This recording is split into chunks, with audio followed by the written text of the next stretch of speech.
Mon but à travers cette vidéo est de pouvoir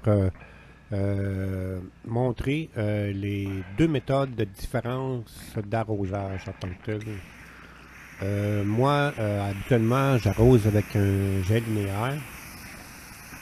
Là, on voit que le jet avec lequel j'arrose est un jet en jet parapluie. Fait que ce jet-là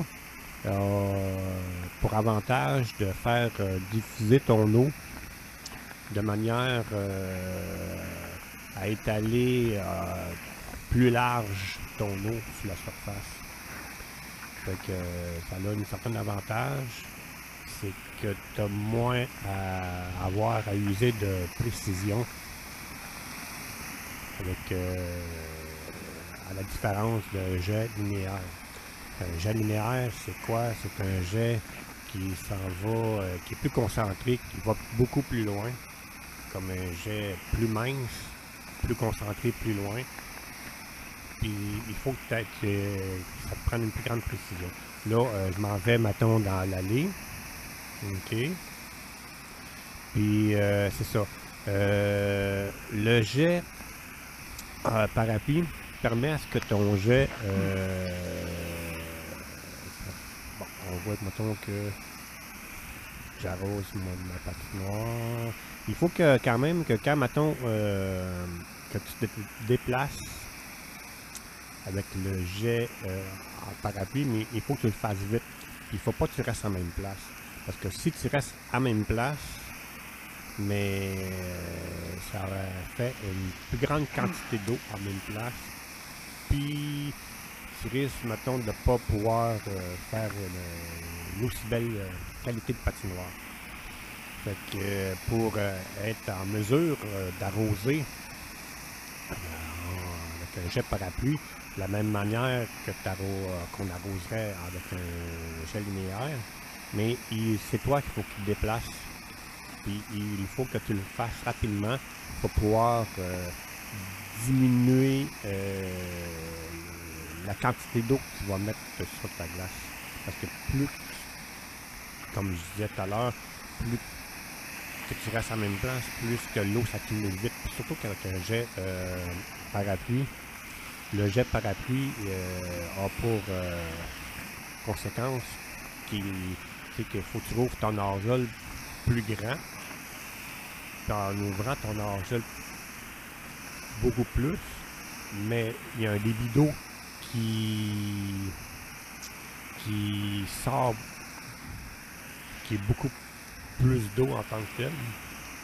Fait que ça rend plus difficile le contrôle de la quantité d'eau que tu vas mettre sur ta glace. Fait que là, là on le voit à mon allée. Quand, mettons, tu arroses, il faut quand même que tu y ailles consciencieusement, puis que tu essaies d'arroser partout, sans oublier de place. Fait que là, on voit, mettons, un certain reflet. Quand tu vois un reflet, c'est signe qu'il faut que tu arrêtes. Tu vois un beau reflet sur ta glace, c'est le signe, ok, là j'arrête, puis je poursuis ailleurs. Sinon, ça devient comme si tu mettrais trop d'eau à même place. Puis quand on met trop d'eau à même place, mais assez souvent, ça a pour conséquence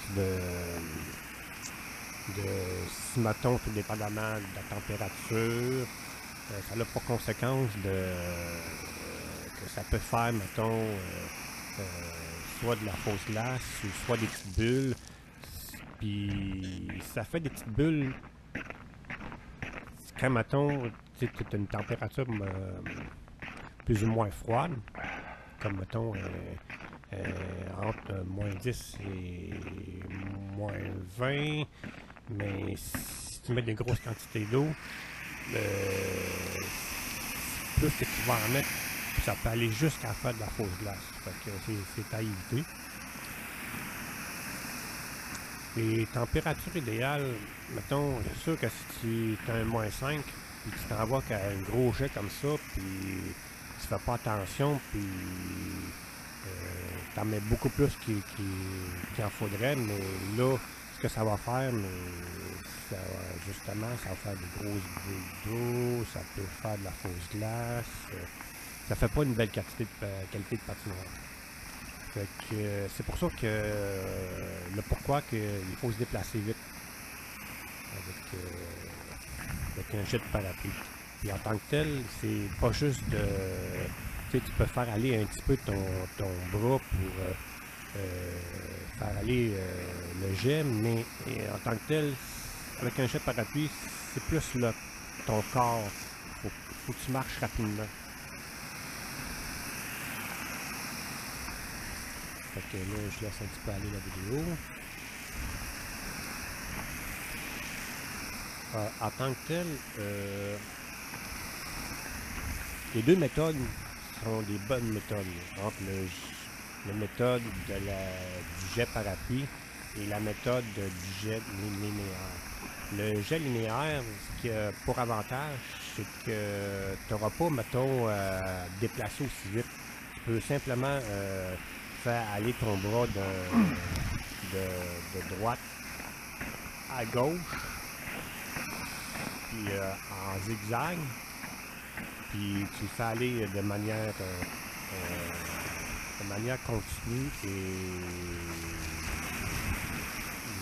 continue et constante. Fait que ça, c'est... Le jet parapluie, on n'a pas à faire ça en tant que tel. C'est que c'est ton déplacement de ton corps versus un petit peu le déplacement de ton bras aussi, qui fait que tu vas être en mesure de contrôler ce que tu fais. De la quantité d'eau que tu mets sur la glace versus l'épandage de l'eau que tu vas mettre de façon uniforme.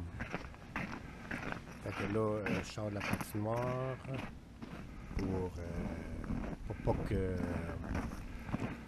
la hausse, que j'arrose par-dessus la hausse en fait.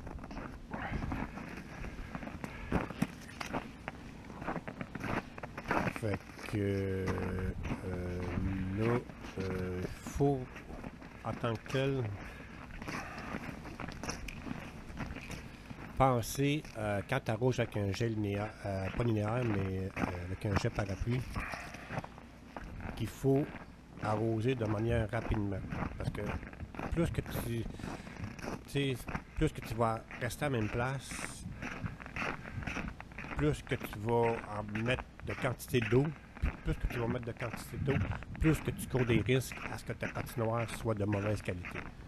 Fait que, quand mettons, c'est un peu aussi d'aller avec la température.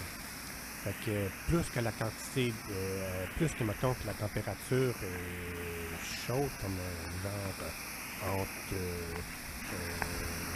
moins 10 et moins 4, moins 5, tu vas avoir affaire à en mettre plus mince, une couche plus mince, et tu vas devoir à bouger beaucoup plus rapidement.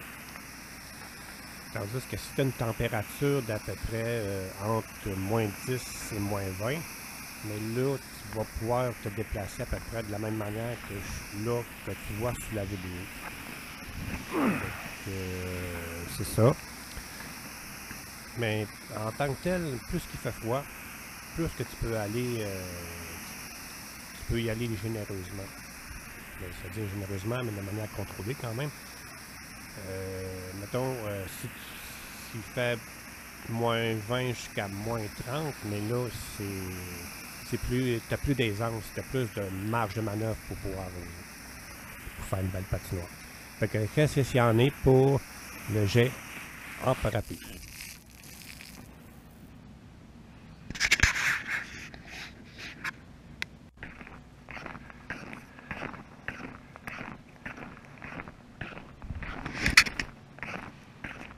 Bon, là, maintenant, je vais vous montrer une autre méthode. C'est la méthode que moi, je préfère en tant que telle. C'est la méthode que j'arrose habituellement. On voit que le jet est beaucoup plus long, concentré. Et en fait, le jet met beaucoup moins de quantité d'eau sur la glace, qui fait en sorte que tu es plus en mesure de pouvoir contrôler la quantité d'eau que tu vas mettre. Mais par contre, ce que tu dois faire, c'est que tu dois avoir plus de précision où est-ce que tu mets ton débit d'eau, ben, où est-ce que tu mets, mettons, ton jet, où est-ce que l'eau va se déposer en tant que tel sur la glace. Fait que là, on voit, gars, j'arrose de manière continue, constante, de manière uniforme, et je reprends toujours à la place où ce que j'avais déjà arrosé. Ça, c'est une méthode qui demande plus de précision. Mais l'avantage de cette méthode, c'est que c'est beaucoup plus précis, puis tu as moins de quantité d'eau à mettre sur la glace. Pour ce qui en est de dire que laquelle des deux méthodes est la meilleure, je crois que c'est simplement une question de préférence. Pour ma part, les deux méthodes sont bonnes. C'est sûr que moi, je préfère cette méthode-là. Je sais que la majorité des responsables de patinoire préfèrent en fait le jet en parapluie. C'est une question de choix. Moi, je préfère ça. J'ai été habitué d'arroser comme ça. Puis je me permettre de moins à me courir d'un bord puis de l'autre, puis d'avoir j'ai moins d'efforts à faire pour une qualité de patinoire qui est aussi belle, puis qui peut, ça dépend, là, des fois être supérieur, ou, ça dépend des circonstances, puis des journées, de la température, mais c'est ça qui est ça. Fait que c'est ce qu'il y en est pour le jet linéaire.